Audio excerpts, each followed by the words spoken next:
Hi all, ಹೇಗಿದ್ದೀರಾ ಎಲ್ಲರೂ? ನಾನು ನಿಮ್ಮ ಪ್ರೀತಿಯ ನಮ್ರತಾ.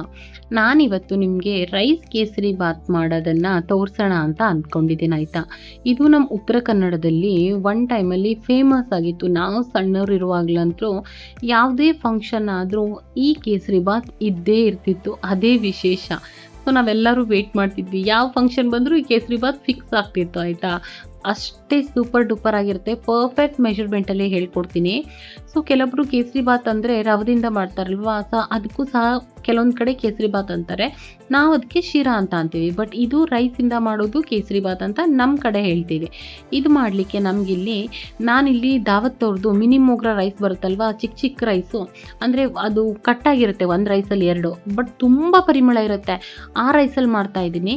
ನೀವು ಬೇಕಾಗಿದ್ದರೆ ಬಾಸುಮತಿ ಚಿಕ್ಕ ಬಾಸುಮತಿ ಬರುತ್ತಲ್ವಾ, ಒಟ್ಟಿನಲ್ಲಿ ಪರಿಮಳ ಇರಬೇಕು, ಆ ರೈಸಲ್ಲೇ ಮಾಡಬೇಕು ಇದನ್ನು. ಸೊ 1 ಗ್ಲಾಸ್ ರೈಸಿಗೆ ನಾನಿಲ್ಲಿ 3 ಗ್ಲಾಸ್ ನೀರನ್ನು ಹಾಕಿ ಕುಕ್ಕರಲ್ಲಿ ವಿಷಲ್ ಹೊಡಿಸ್ಕೊಂಡು ಸ್ವಲ್ಪ ತಣ್ಣಗಾಗ್ಲಿಕ್ಕೆ ಬಿಟ್ಟಿದ್ದೀನಿ. ನೀವೇನು ಮಾಡಿ ಅಂತಂದರೆ ಉದ್ದುದ್ದ ರೈಸ್ ತೊಗೊಂಡಿದ್ರೆ ಮೂರುವರೆ ಗ್ಲಾಸಷ್ಟು ನೀರು ಹಾಕಿ ಕುಕ್ಕರಲ್ಲಿ ವಿಷಲ್ ಹೊಡಿಸಿಟ್ಕೊಳ್ಳಿ, ಆಯಿತಾ. ಅದಾದಮೇಲೆ ತುಪ್ಪನ 1 ಗ್ಲಾಸ್ ರೈಸ್ ತೊಗೊಂಡ್ರೆ 1 ಗ್ಲಾಸ್ ತುಪ್ಪ ತೊಗೋಬೇಕು, ಇಲ್ಲ 1/4 ಗ್ಲಾಸ್ ತೊಗೊಳ್ಳಿ, ಕಡಿಮೆ ಅಂತೂ ತೊಗೊಳ್ಳೇಬಾರ್ದು. ಸೊ ತುಪ್ಪನ ತೊಗೊಂಡ್ಬಿಟ್ಟು ಸ್ವಲ್ಪ ತುಪ್ಪನ ಅದರಿಂದನೇ ಒಂದು ಸ್ವಲ್ಪ ತುಪ್ಪ ಹಾಕಿ ರೈಸ್ ಇರುತ್ತಲ್ವ, ರೈಸನ್ನು ಹಾಕಿ ಚೆನ್ನಾಗಿ ಫ್ರೈ ಮಾಡ್ಕೊಳ್ಳಿ. ರೈಸ್ ಚೆನ್ನಾಗಿ ಕುಕ್ ಆಗಿರಬೇಕು, ಯಾಕಂದರೆ ನಾವು ಮತ್ತೆ ಶುಗರ್ ಹಾಕಿದ್ಮೇಲೆ ರೈಸ್ ಕುಕ್ ಆಗಲ್ಲ.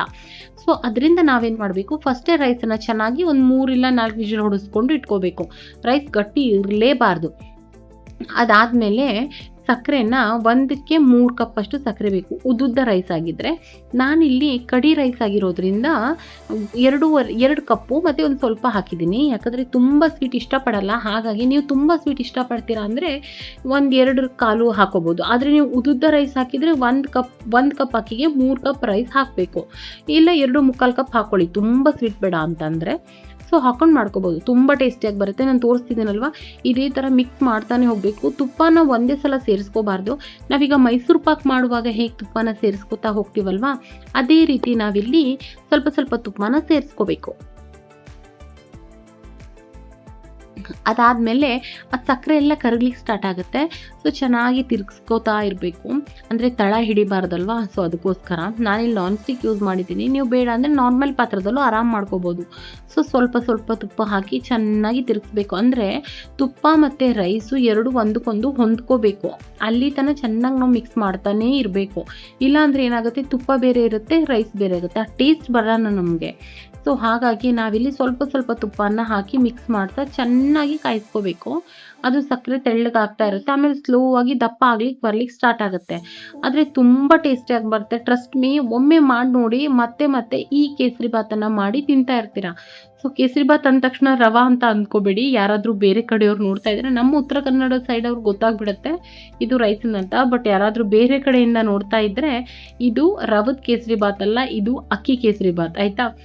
ಬೇಕಾದರೆ ನಿಮ್ಮ ಅಜ್ಜಿ ಯಾರಾದರೂ ಉತ್ತರ ಕನ್ನಡ ಸೈಡ್ದು ಗೊತ್ತಿದ್ದರೆ ಕೇಳಿ ನೋಡಿ. ಆವಾಗಿನ ಕಾಲದಲ್ಲಿ ನಾವು ಹುಟ್ಟಿ ಬೆಳೆದಿರುವ ಟೈಮಲ್ಲೆಲ್ಲ ಸೂಪರ್ ಡೂಪರ್ ಟೇಸ್ಟಿ, ಇದು ಎಷ್ಟು ಟೇಸ್ಟಿಯಾಗಿ ಬರ್ತಿತ್ತು ಅಂದರೆ ಅಷ್ಟು ಟೇಸ್ಟಿ. ಒಂದು ಫಂಕ್ಷನಲ್ಲೂ ಈ ಕೇಸರಿ ಬಾತ್ ಇಲ್ಲ ಅಂತಿರಲಿಲ್ಲ. ಈವನ್ ತಿಥಿಲಿ ಕೂಡ ಮಾಡ್ತಿದ್ರು ಈ ಕೇಸರಿ ಬಾತ್, ಅಷ್ಟು ಫೇಮಸ್ ಇತ್ತಿದು. ಆಮೇಲೆ ಒಂದು 5-6 ಲವಂಗನ ಹಾಕಿ ಚೆನ್ನಾಗಿ ಫ್ರೈ ಮಾಡಿ. ಇದಕ್ಕೆ ನಾವು ಏಲಕ್ಕಿ ಹಾಕಲ್ಲ, ಲವಂಗನ ಹಾಕ್ತೀವಿ. ಸೊ ಲವಂಗನ ಹಾಕಿ ಅದರಲ್ಲಿ ಚೆನ್ನಾಗಿ ತಿರುಗಿಸ್ಲಿಕ್ಕೆ ಸ್ಟಾರ್ಟ್ ಮಾಡಿ, ಯಾಕಂದರೆ ಲವಂಗ ಫ್ಲೇವರ್ ಸೂಪರಾಗಿ ಬರುತ್ತೆ ಈ ಕೇಸರಿ ಬಾತಲ್ಲಿ. ತುಪ್ಪನ ಹಾಕಿ ತಿರುಗಿಸ್ತಾನೆ ಇರಬೇಕು, ತಳ ಹಿಡಿಲಿಕ್ಕೆ ಹೋಗಬಾರ್ದು.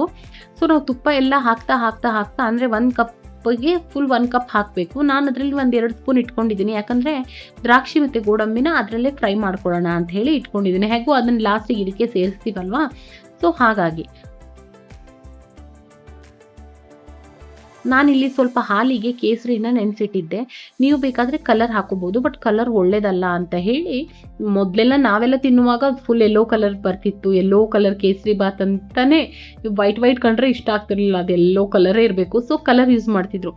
ಇವಾಗ ಕಲರೆಲ್ಲ ತಿನ್ನೋಕ್ಕಾಗಲ್ಲ, ನಮ್ಮ ಮಕ್ಳಿಗೆ ನಮಗೆ ಕಲರ್ ಕೊಡೋಕೆ ಹೆದರಿಕೆ ಅಲ್ವಾ. ಸೊ ಹಾಗಾಗಿ ನಾನು ಕೇಸರಿನೇ ಯೂಸ್ ಮಾಡಿದ್ದೀನಿ. ಆಮೇಲೆ ತುಪ್ಪನ ಹಾಕಿಬಿಟ್ಟು, ತುಪ್ಪ ಕಡಿಮೆ ಆಯಿತು ಅನ್ನಿಸ್ತು, ಅದಕ್ಕೆ ಇನ್ನೊಂದು 2 ಸ್ಪೂನ್ ತುಪ್ಪನ ಹಾಕಿ ಗೋಡಂಬಿ ಮತ್ತು ದ್ರಾಕ್ಷಿನ ಸ್ವಲ್ಪ ಫ್ರೈ ಮಾಡಿ ಮತ್ತೆ ಅದಕ್ಕೆ ಸೇರಿಸ್ಕೊಂಡು ಚೆನ್ನಾಗಿ ಮಿಕ್ಸ್ ಮಾಡ್ತೀನಿ.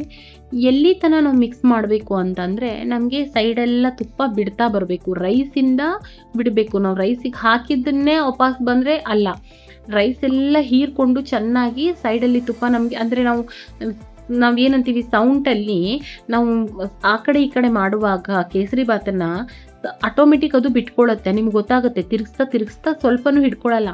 ಆ ಕಡೆ ಈ ಕಡೆ ಎಲ್ಲ ಬಿಟ್ಕೊಂಡು ಬರೋಕ್ಕೆ ಸ್ಟಾರ್ಟ್ ಆಗುತ್ತಲ್ವ. ಸೊ ಆವಾಗ ನಮ್ಮ ಕೇಸರಿ ಬಾತ್ ರೆಡಿ ಆಗಿದೆ ಅಂತ ಅರ್ಥ. ಅಲ್ಲಿ ತನೂ ನಾವು ಅಲ್ಲಿ ತನೂ ಚೆನ್ನಾಗಿ ಮಿಕ್ಸ್ ಮಾಡ್ಕೊಳ್ತಾ ಇರಬೇಕಾಗುತ್ತೆ, ಆಯಿತಾ. ಸೊ ಎರಡೂ ಚೆನ್ನಾಗಿ ನಿಮ್ಗೆ ತಳ ಬಿಡೋದು ಗೊತ್ತಾಗುತ್ತೆ. ಸೊ ತಳ ಬಿಡೋದು ನಿಮ್ಗೆ ಗೊತ್ತಾಗೋ ಮಟನೂ ನೀವು ಚೆನ್ನಾಗಿ ಮಾಡ್ಕೋಬೇಕು. ಇಲ್ಲ ಅಂದರೆ ಕೇಸರಿ ಬಾತ್ ಪರ್ಫೆಕ್ಟಾಗಿ ಬಂದಿಲ್ಲ ಅಂತ ಅರ್ಥ. ಸೊ ಎರಡೂ ಚೆನ್ನಾಗಿ ಮಿಕ್ಸ್ ಮಾಡ್ಕೊಳ್ಳಿ. ಇಲ್ಲ ಅಂತಂದರೆ ಒಂದು ಬೇರೆ ಒಂದು ಸಪ್ರೇಟ್ ಬರೋಕ್ಕೆ ಸ್ಟಾರ್ಟ್ ಆಗುತ್ತೆ. ಸೊ ಎರಡನ್ನೂ ಚೆನ್ನಾಗಿ ಮಿಕ್ಸ್ ಮಾಡ್ಕೊಂಡಂಗೆ ಏನಾಗುತ್ತೆ, ತುಪ್ಪ ಎಲ್ಲ ಸೈಡಿಗೆ ಬರ್ಲಿಕ್ಕೆ ಸ್ಟಾರ್ಟ್ ಆದಾಗ ಕೇಸರಿ ಬಾತು ರೆಡಿಯಾಗಿದೆ ಅಂತ ಅರ್ಥ, ಆಯಿತಾ. ಸೊ ಇದು ನಿಮ್ಗೆ ಏನಾದರೂ ಇಷ್ಟ ಆದರೆ ನನ್ನ ವಿಡಿಯೋನ ಲೈಕ್ ಮಾಡಿ, ಶೇರ್ ಮಾಡಿ, ಹಾಗೆ ಕಮೆಂಟ್ ಮಾಡೋದನ್ನು ಮಾತ್ರ ಮರಿಬೇಡಿ. ನನ್ನ ಚಾನೆಲ್ನ ಸಬ್ಸ್ಕ್ರೈಬ್ ಮಾಡ್ಕೊಳ್ಳಿ, ಯಾಕಂದರೆ ಈ ಥರ ಒಳ್ಳೊಳ್ಳೆ ರೆಸಿಪಿ ಜೊತೆ ಮತ್ತೆ ಅವಾಗವಾಗ ಸಿಗ್ತಾ ಇರೋಣ, ಆಯಿತಾ. ಸೊ ಮತ್ತು ನಿಮ್ಮ ಫ್ಯಾಮಿಲಿ ಫ್ರೆಂಡ್ಸಿಗೆ ಎಲ್ಲರಿಗೂ ಶೇರ್ ಮಾಡಿ. ಯಾರಿಗಾದರೂ ಈ ರೆಸಿಪಿ ಗೊತ್ತಿಲ್ಲ ಅಂತಂದರೆ ಅವ್ರಿಗೆ ತುಂಬಾ ಹೆಲ್ಪ್ ಆಗುತ್ತೆ. ಯಾಕಂದರೆ ಒಂದು ಒಳ್ಳೆ ಸಿಹಿ ಪದಾರ್ಥ, ತುಂಬ ಟೇಸ್ಟಿಯಾಗಿರುವಂಥದ್ದು, ಹಾಗೆ ತುಂಬಾ ಈಸಿಯಾಗಿ ಅಂತಿರೋದು. ಸ್ವಲ್ಪ ಕಡಿಮೆ ರೈಸಲ್ಲಿ ಜಾಸ್ತಿಯಾಗಿ ಸ್ವೀಟ್ ಏನಾದರೂ ಮಾಡಬೇಕು ಅಂತಿದ್ದರೆ ಇದೊಂದು ಒಳ್ಳೆ ಉಪಾಯ ಅಂತಲೇ ಹೇಳ್ಬೋದು. ಸೊ ನೀವು ಮಾಡಿ ನೋಡಿ, ನಿಮ್ಮವರಿಗೂ ಶೇರ್ ಮಾಡಿ. ಹಾಗೆ ಈ ಹಬ್ಬ ಹರಿದಿನಗಳಲ್ಲಿ ಈ ಥರದೊಂದು ತಿಂಡಿ ಇದ್ಬಿಟ್ರೆ ಅದ್ಭುತ ಅಂತಲೇ ಹೇಳ್ಬೋದು. ಒಮ್ಮೆ ಟ್ರೈ ಮಾಡಿ ನೋಡಿ, ಮಿಸ್ ಮಾಡ್ಕೋಬೇಡಿ. ಹಾಗೆ ಮತ್ತೆ ಒಂದು ವಿಡಿಯೋ ಜೊತೆ ಮತ್ತೆ ಸಿಗೋಣ. ಅಲ್ಲಿ ತನಕ ಎಲ್ಲರೂ ಚೆನ್ನಾಗಿರಿ. ಮತ್ತೆ ನಾಳೆ ಸಿಗ್ತೀನಿ.